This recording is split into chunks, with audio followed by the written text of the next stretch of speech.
Hello and welcome, my dear student, and welcome back because chapter जो हम लोगों ने पढ़ा था, जो आपके स्क्रीन पर थंबनेल पर दिख रहा है, बातचीत के बारे में, जो कि बाल कृष्ण भट्ट के द्वारा लिखा गया कहानी है। इसको हम लोगों ने बखूबी पढ़ लिया है पूरे बातचीत को। और राइटर कौन है? बाल कृष्ण भट्ट। ऑब्जेक्टिव क्वेश्चन भी हम कराएंगे, लेकिन मेरा मानना है कि पहले सब्जेक्टिव कर लो, ऑब्जेक्टिव तो यूं ही सॉल्व हो जाने वाला है, उसके बाद फिर ऑब्जेक्टिव पढ़ाएंगे। तो अभी का जो सेशन है ना, वो क्वेश्चन टाइम का है, बल्कि क्वेश्चन एंड सॉल्यूशन दोनों आपको यहां पर मिलने वाला है। आप स्क्रीन पर आप देख रहे होइएगा कि क्वेश्चन नंबर 1 में दिया गया बेटा कि इस निबंध, इस कहने का मतलब कभी कभी होगा कि दे देगा बातचीत निबंध, या फिर इस निबंध की क्या विशेषता है, केंद्रीय भाव इसका क्या है। देखिए, दो चीजें आई हैं। ये क्वेश्चन आपको 4 तरह से पूछा जा सकता है। देखिएगा कैसे कैसे, इसी में बच्चे चूक जाते हैं, बोलते हैं कि यार मास्टर साहब तो पढ़ावे ना किए थे। तो मैं एक एक चीज बता दे रहा हूं, आप लोग के साथ ऐसा नहीं होगा, आप लोग ऐसा शिकायत नहीं कीजिएगा। एक तो क्वेश्चन पूछने का तरीका यह होगा कि इस निबंध की क्या विशेषता है, 5 तरीका बताता हूं। दूसरा कि बातचीत निबंध की क्या विशेषता है। तीसरा कि इस निबंध यानी कि बातचीत निबंध का भाव स्पष्ट करें। चौथा कि बातचीत निबंध का केंद्रीय भाव स्पष्ट करें। यह कम से कम 4 तरह से आपको क्वेश्चन आ सकता है। लेकिन कमाल की बात यह है कि हमने जिस तरह से आंसर को डिजाइन किया है, आंसर आपका एक ही होने वाला है, यानी एक आंसर 4 सॉल्यूशन। तो आपका 4 गुना मेहनत बचने वाला है। आइए सबसे पहले आंसर को देख लेते हैं। आप लोगों ने रिवाइज किया है, उम्मीद करते हैं थोड़ा फास्ट चलेंगे, क्योंकि आपको लगभग पता ही है। देखिए क्वेश्चन फिर से मैं बताऊं, क्वेश्चन का है कि केंद्रीय भाव। केंद्रीय भाव का मतलब क्या होता है कि उस पूरे कहानी का थीम क्या है, मेन उसमें क्या दिया गया है। जैसे होता है टेलर होता है मूवी का, तो वो हमें बताना है, थीम ऑफ द चैप्टर। तो बाल कृष्ण जी कहते हैं कि वाक शक्ति ईश्वर का वरदान है। वाक शक्ति कहते हैं बोलने के शक्ति को। ये आपका स्टेटमेंट होगा। उसके बाद आप 2-3 पॉइंट लिख दीजिएगा, आंसर आपका बन जाएगा। इससे चित्त कहते हैं माइंड को, यानी मस्तिष्क को, हल्का और स्वच्छ हो जाता है। यानी जब इंसान किसी से बात कर लेता है तो उसका जो मस्तिष्क है, उसका जो चित्त है, वो हल्का। अक्सर लोग नहीं बोलते हैं कि मन जो है ना बिल्कुल कुंठिल हो चुका है, यानी वो अंदर से जो है ना कुछ भारीपन महसूस कर रहे होते हैं। और जब वो अपनी बातों को एक दूसरे से शेयर कर लेते हैं तो उसका फिर ये भी कहते हैं कि हाँ अब हल्का हल्का महसूस हो रहा है। कहने का मतलब क्या है कि इससे चित्त और मन हल्का होता है, स्वच्छ होता है। नेक्स्ट, बोलने से ही मनुष्य के रूप का साक्षात्कार होता है। बोलने से ही मनुष्य के रूप का साक्षात्कार हो। साक्षात्कार समझते हैं? पहचान, बिल्कुल सही बोल रहे हैं। जैसे आप में से कोई ऐसा बंदा हो जो कुछ बोले ही नहीं। अक्सर होता है कि कुछ नए स्टूडेंट आते हैं, बहुत दिन तक कुछ बोलते ही नहीं है, हुआ से काम चल जाता है सिर्फ। तो क्या होता है, मैं अपना अगर बताऊं तो जल्दी समझ में नहीं आता कि बच्चे को कैसे डील किया जाए, बच्चा कैसा, तो समझने में थोड़ा सा कठिनाइयां होती हैं। तो इंसान अगर बोलता है ना तो उसे अंदाजा मिलता है कि वो किस प्रांत का रहने वाला होगा, कैसा इंसान होगा, ये भी थोड़ा अंदाजा मिल जाता है। उसकी शैली से उसके दिनचर्या के बारे में भी पता चल जाता है। अब कोई इंसान है जो बहुत शांत है, कैसे उसके बारे में पता चलेगा? अरे पता चलेगा, बहुत मुश्किल है। तो बोलने से ही मनुष्य के रूप का साक्षात्कार होता है। बाल कृष्ण भट्ट जी के अनुसार सबसे उत्तम प्रकार की बातचीत अपने में वह शक्ति पैदा करता है जिससे व्यक्ति स्वयं से बात कर सके। और ये वाला जो लाइन है ना, ये लगभग सारे सॉल्यूशन में आने वाला है, इतना ज्यादा इंपॉर्टेंट है। और यही पूरे चैप्टर का क्या है, केंद्रीय भाव है कि इंसान स्वयं से बात कर सके, खुद से बात कर सके। यही हमारे लिए सबसे ज्यादा इंपॉर्टेंट है इस चैप्टर के लिए। अब अगर विशेषता की बात हो रही है, अगर अलग से पूछ दे तो विशेषता का पूरा मैंने आपको लिस्ट बताया था, आप उसमें से इसमें से कम 2 पॉइंट को और ऐड कर दोगे। अगर सिर्फ केंद्रीय भाव पूछेगा तो आप इतना ही लिखोगे। ठीक है जी, आइए आगे बढ़ते हैं। मनुष्य का बातचीत का उत्तम तरीका क्या हो सकता है? मैंने आपको अभी अभी बताया कि उत्तम तरीका यह है कि इंसान क्या करे बेटा, स्वयं से बात कर सके, यही तो था ना। तो देखिएगा, बाल कृष्ण भट्ट जी के अनुसार सबसे उत्तम प्रकार की बातचीत वह शक्ति अपने में पैदा करता है जिसमें व्यक्ति स्वयं से बात कर सके, खुद से टॉक कर सके। और खुद से बात करने का मतलब क्या है, याद है चैप्टर बताया गया था। जैसे आप अपने आप से रोज क्वेश्चन करें कि मेरा दिन आज का पूरा कैसा गया है, फलाना। अगर हम कोई काम करना चाह रहे हैं तो अरे यार वो ठीक होगा कि नहीं होगा। जनरली हम लोग क्या होता है कि जाके फ्रेंड से दिस से शेयर कर देते हैं, आपको पता नहीं होता कि आपके लिए फ्रेंड वो लाभदायक है, लगता है कि लाभदायक है, लेकिन वो आपको ऊट पटांग फैसला भी दे सकता है जानबूझ करके कि हम दोनों आदमी एक ही फील्ड में हो, कहीं हमसे आगे ना निकल जाए, और आप उस पर भरोसा किए हुए आप चले जाते हैं गलत ट्रैक पे। तो कुछ नहीं, हमें तो लगता है कि 99% ऐसी चीजें हैं जो आपको खुद ही समझ में आ जाएगा कि वो अच्छा है कि नहीं है। तो काय को इधर उधर पूछना। हाँ, अगर कुछ बिल्कुल नहीं समझ में आ रहा तो जो वाकई में बहुत फेथफुल है आप उनसे मशवरा ले सकते हैं। तो ये मतलब है स्वयं से बात करना, खुद में अपने आप से टॉक करना। बाल कृष्ण भट्ट जी के अनुसार सबसे उत्तम प्रकार की बातचीत अपने में वह शक्ति पैदा करता है जिससे व्यक्ति स्वयं से बात कर सके। सेकंड पॉइंट, मौन साधना कर, साइलेंट रहकर, स्वयं में विलीन होकर, खुद में खोकर मनुष्य अपने लिए नवीन सपना बना सकता है। कोई दिक्कत थोड़ी है, आंख बंद करो, अच्छी फीलिंग्स, गुड फीलिंग्स सोचना शुरू कर दो। तो ये भी एक उत्तम तरीका है खुद से बात करने का। और यही क्वेश्चन था कि मनुष्य का बातचीत का उत्तम तरीका क्या है, तो यही 2 तरीका है। पहला स्वयं से बात करना और दूसरा मौन साधना करके खुद से बात करना। समझ गए? अगला जो काफी इंपॉर्टेंट है, इसको मैं जितना भी टैग दूं कम है, ये VVI आप इसको ले सकते हैं। आर्ट ऑफ कन्वर्सेशन क्या है? आपको पता है, मैंने बताया था कि यूरोप में लोगों के जो बोलने की जो कला है उसे हम आर्ट ऑफ कन्वर्सेशन कहते हैं, क्योंकि उनके बोलने की कला कैसी है, तो एक अच्छी कला थी जो कि सुनने में थोड़ा कान को सौहार्द प्राप्त हो, अच्छा लगे। आर्ट ऑफ कन्वर्सेशन मनुष्य के आपस में बातचीत की उत्तम कला जिसके द्वारा मनुष्य बातचीत को हमेशा आनंदमय यानी सौहार्दपूर्ण बनाता है। यह कला यूरोप के लोगों में ज्यादा प्रचलित है। यही है आर्ट ऑफ कन्वर्सेशन। देखो कितना नाप तौल के लिखा गया, बस हो गया। अब यही आप लोग सॉल्यूशन से मार्केट से उठा के ले आते हैं, उसमें लंबा लंबा रहता है, उसको रटते रहते हैं। कहीं को भाई यहां आखिरी तक हम कोई गेस नहीं दिलवा, कभी नहीं दिलवाते हैं। आपके फाइनल एग्जाम से पहले कोई गेस बच्चे के हाथ में दिखेगा ही नहीं। कोचिंग काफी है उसके लिए भाई। आपको लास्ट में फिर आपको हम क्वेश्चन बैंक भी देंगे, विद सॉल्यूशन देंगे। आके बातचीत के संबंध में बेन जॉनसन और एडिशन के विचार, एल्सो VVI क्वेश्चन। क्योंकि पूरा चैप्टर जो है ना, सोचो ना, तुम खुद ही अंदाजा लगा लो, ये पूरा चैप्टर इसी बात पे है कि बेन जॉनसन और एडिशन साहब ने क्या कहा है। इन्हीं के भाई चैप्टर का जो वेट बढ़ता है, क्यों बढ़ता है? इन दोनों फिलोसफर की वजह से। हाँ, इन्होंने भी ऐसा कहा है, तो इसका मतलब यहां से क्वेश्चन आने का संभावना बनता है।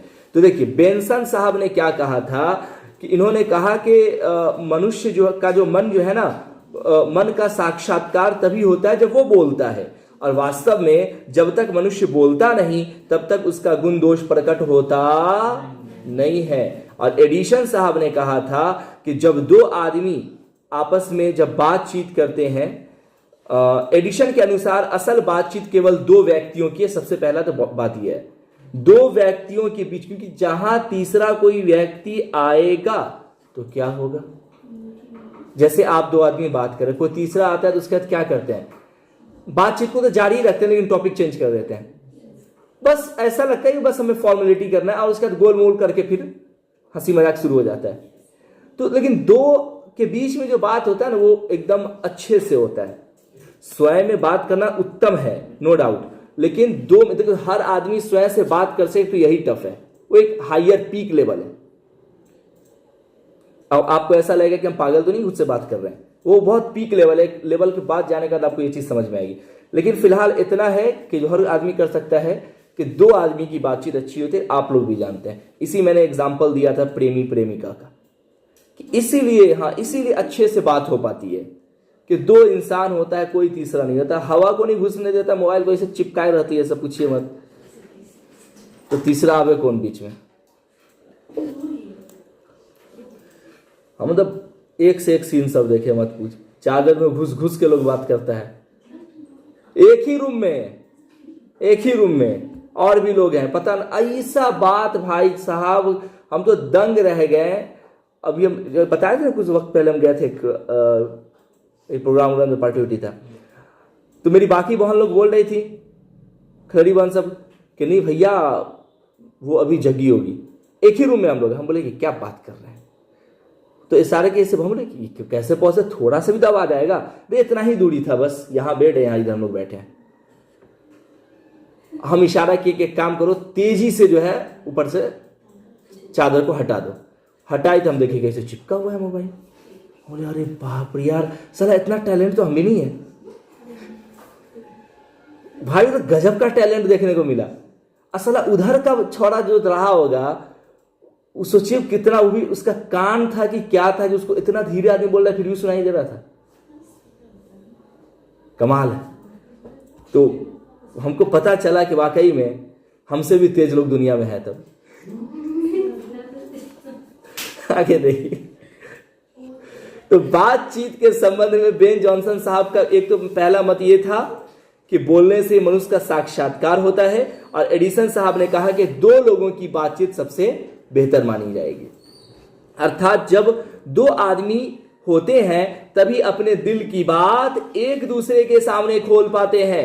चार लोगों के बीच की बात केवल फॉर्मेलिटी होती है। ये किसने कहा था? Thomas Alva Edison.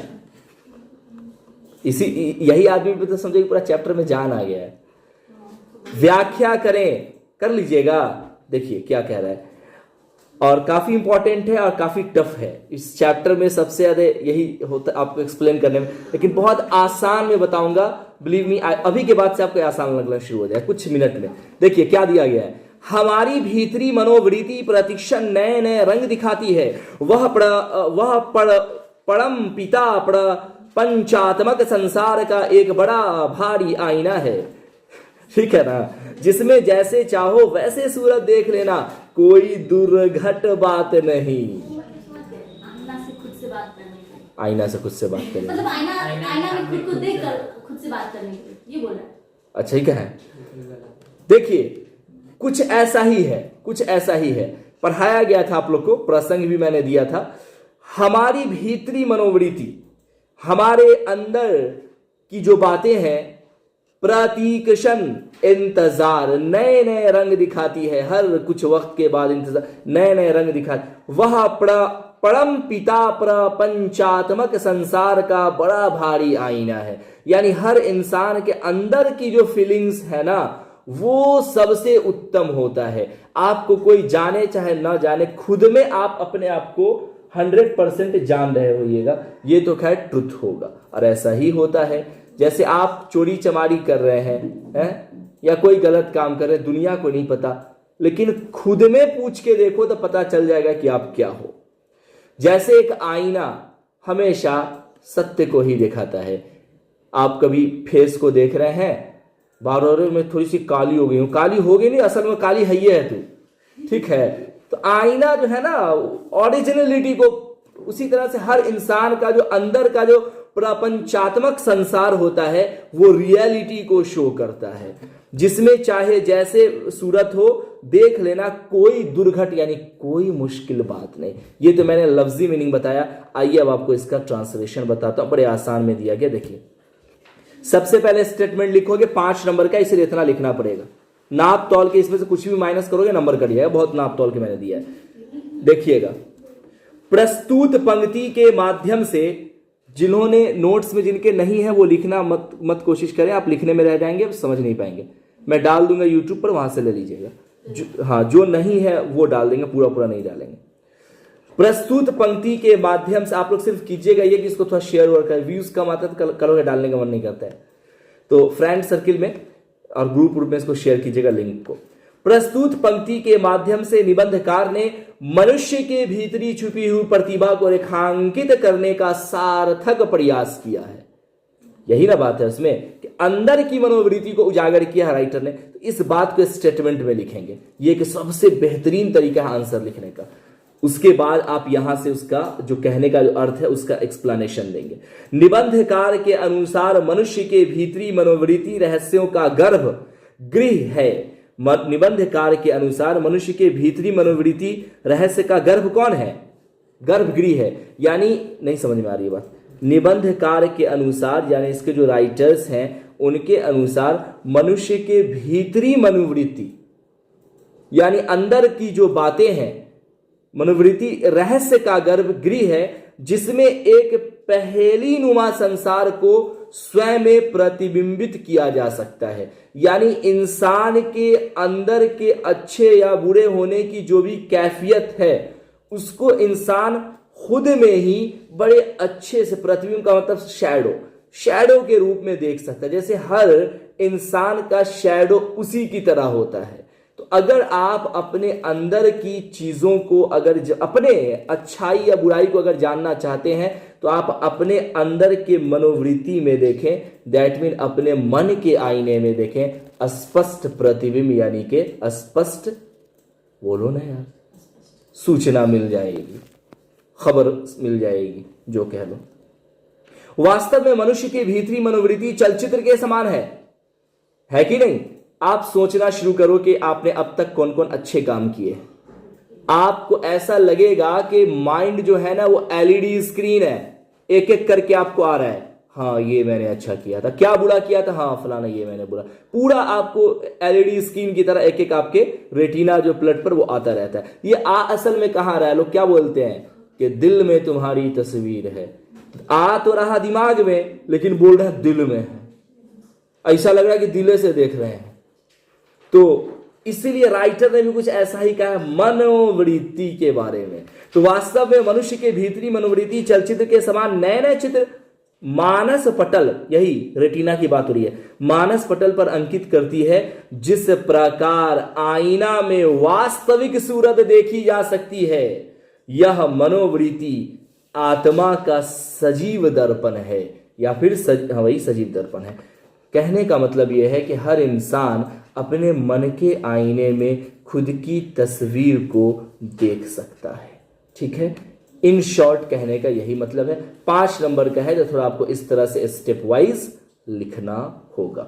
अगला लाइन था कि प्रस्तुत पंक्ति के माध्यम से लेखक बालकृष्ण नहीं, सच है कि मनुष्य बोलता नहीं तब तक उसका गुण दोष प्रकट होता नहीं। ये तो पता ही है, ये तो आसान है, आप खुद ही लिख लोगे। प्रस्तुत पंक्ति के माध्यम से लेखक बालकृष्ण भट्ट कहते हैं कि बोलने से ही मनुष्य के रूप का साक्षात्कार होता है। बातचीत के दरमियान ही मनुष्य अपने दिल की बात को एक दूसरे के समक्ष प्रकट करता है। वास्तव में जब तक मनुष्य बोलता नहीं तब तक उसका गुण दोष प्रकट होता नहीं। यही है ना। आगे देखें, किन्हीं 2 अवतरणों का सुप्रसंग व्याख्या करें। यह भी थोड़ा सा टफ होता है, जैसे आपके लिए आसान हो गया। अब देखो ना, आपसे कोई भी पूछे कि हमारी भीतरी मनोवृत्ति प्रतिक्षण नए नए रंग दिखाती है, इसका मतलब क्या है? मतलब कि मन के आत्मा की बात। हाँ, उसके बाद सच है कि जब तक मनुष्य बोलता नहीं, ये तो समझ में आ ही गया है आसानी से। तो अब कितना आसान हो गया। एक देखो, किसी भी बड़े आंसर का जो है ना, एक कोड पॉइंट को माइंड में लो। कोड पॉइंट जैसे कि ये यहां तक भाई मन की वृत्ति, जैसे इन्होंने कहा ना कि मन के आईना में, एक ये हो गया कोड पॉइंट। अब उस कोड पॉइंट अगर आपके दिमाग में अगर पूरा याद नहीं भी है ना, तो उससे कम से कम आप 3-4 लाइन बना ही लोगे। बात बनाने किसको नहीं आता? लड़की लोगों को तो और अच्छा आता है, तो हो ही जाएगा। आगे देखिए, अगला है कि कौन सा था हो, ये वाला, किन्हीं 2 अवतरणों की सुप्रसंग व्याख्या करें। ये भी थोड़ा सा आपको मेहनत करना होता है, इसमें बता देता हूं, फिर ये भी आसान हो जाएगा। सबसे पहली बात कि सप्रसंग क्या होता है? कोई भी एक स्टेटमेंट दे दिया जाएगा और कहा जाएगा कि इसके बारे में आप व्याख्या करें, इसके बारे में बताएं कि इसमें कहा क्या जा रहा है। जैसे जहां आदमी को जिंदगी मजेदार बनाने के लिए खाने पीने चलने फिरने इत्यादि की जरूरत होती है, वहां बातचीत की भी उसको अत्यंत आवश्यकता होती है कि नहीं? यही तो पूरा चैप्टर था कि बोलना जैसे खाना पीना जरूरी है, उसी से बोलना भी जरूरी है। इसका मतलब क्या है? देखो, मतलब तो आपको पता है, इसको लिखने का कला समझो कि कैसे लिखना है। सबसे पहले आपको लिखना है कि इस अवतरण, यह अवतरण यहां पे लिखे है क्या? इस अवतरण, देखो यहां लिखा हुआ है, इस अवतरण में यह अवतरण बातचीत या इस, हाँ यही सही होगा, यह अवतरण बातचीत शीर्षक निबंध के निबंधकार बालकृष्ण भट्ट हैं, ठीक है, जिसमें वे कहते हैं कि जैसे आदमी की जिंदगी मजेदार बनाने के लिए पीने खाने चलने फिरने इत्यादि की जरूरत होती है, वैसे ही बातचीत भी अति आवश्यक है। ठीक है, यह हुआ आपका स्टेटमेंट। और ये कहां से स्टेटमेंट मिल गया आपको? वही क्वेश्चन से ही मिल गया। बस इसको थोड़ा सा आपको ट्विस्ट कर लेना है कि यह अवतरण बातचीत शीर्षक निबंध के प्रसिद्ध निबंधकार बालकृष्ण भट्ट हैं, ठीक है, जिसमें वे कहते हैं। समझ, थोड़ा सा देखे ना, एक आख वर्ड को इधर करना है। अब क्वेश्चन ये था कि इसका व्याख्या करो, इसका मतलब क्या हो रहा है। ऊपर में मतलब तो नहीं दिया गया, उसी को स्टेटमेंट बनाया गया। तो मतलब वही है जो मैंने विशेषता आपको बताया था। कहां? चैप्टर में। या तो आप सीधा ऐसे लिख दो कि इसके कहने का मतलब यह है कि जब तक इंसान एक दूसरे से बात करता नहीं तब तक उसका चित्त यानी मस्तिष्क हल्का होता नहीं। एक लाइन में तो ये हो गया। अगर 2 नंबर में पूछ दे तो इतना ही लिख देना, एक स्टेटमेंट लिखिए बस। अगर ये आपको 2 नंबर से ऊपर का पूछता है, 5 नंबर का अगर पूछ दे, तो आपको ये सारे पॉइंट्स भी लिखने पड़ेंगे। ये वही पॉइंट्स हैं जो आपको दिया गया था। कहां? विशेषता में। बस हाँ, ये आपने पहले भी पिछले क्वेश्चन में याद कर रही है, यानी ये आपको अलग से याद कर। पिछला क्वेश्चन जो था वो क्वेश्चन नंबर 1 वगैरह था जहां मैंने विशेषता बताया, उसी को छाप, ये 5 न लिख के वही 3 पॉइंट भी लिख दोगे तो हो जाएगा आपका, जो स्टार्टिंग में था। तो सोचो कितना मेहनत आपका बचा। ये 7 को पॉइंट नहीं लिखना, ज्यादा से ज्यादा 5। ये आपका था लास्ट क्वेश्चन। यहां पे बच्चों होता है द एंड। अब हम लोग नेक्स्ट क्लास में ऑब्जेक्टिव की बात करेंगे, ठीक है। अच्छे से याद कर लीजिएगा, रटने की कोशिश मत कीजिएगा। जिस तरह से समझाया हूं एक आसान वे में, इसी तरह से आप उसको अंडरस्टैंड की। देखो मैं जैसे सुनो, जैसे वीडियो हम यूट्यूब पे डालेंगे, कह दिया हूं कि डाल दूंगा, डेली का नहीं डाल सकता, आज बोल दिए इत्तेफाक से डाला जाएगा। आप घर पे क्या कीजिएगा कि शुरू से आखिरी तक एक बार बढ़िया से आराम से आप एयरफोन लगाइए, एकदम शांति में पूरा शुरू से आखिरी तक। तो स्किप मत करना, मैं पहले बता रहा हूं। उसको होता है भगाना शुरू कर देते हैं, वो एकदम मजा लो वीडियो का, मजा लो। जहां पे हम थोड़ा बहुत कमेंट कर रहे होते हैं, कभी बातचीत कर रहे हैं, उसका मजा लो। अक्सर कुछ लोग बच्चे ज्यादा तेज बनने चलते उसको भगाने का शुरू करो, उसमें कुछ छूट जाए। शुरू से आखिरी तक अगर आपने देख लिया ना, कसम विद्या मैया की कि आपको वो रटने की जरूरत नहीं पड़ेगी। उसके बाद अगर आपने 15-20 मिनट भी नोट्स पर टाइम दे दिया ना, वो पूरी तरह से आपका हो जाने वाला है। ये पढ़ने का एक बेहतरीन तरीका है, ऐसे करो, आपका कम समय और एक अच्छी तैयारी हो जाएगी। आज के लिए इतना ही, मिलते हैं नेक्स्ट क्लास में।